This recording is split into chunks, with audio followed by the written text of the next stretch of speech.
Can holiness still rise in our modern world?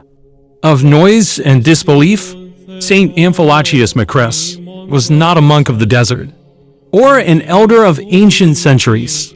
He lived in our modern era, dying in 1970, and yet his life mirrored the fiery holiness of the early church fathers. He built orphanages, helped Jews escape Nazi persecution, fought off demons with the Jesus Prayer, and embraced all with radiant humility. Despite threats, slander, and oppression, he never stopped pouring out love. Even on his deathbed, he whispered prayers for the world. Saint Amphilachus Macrys proves that sainthood is not a thing of the past. It's a call for today.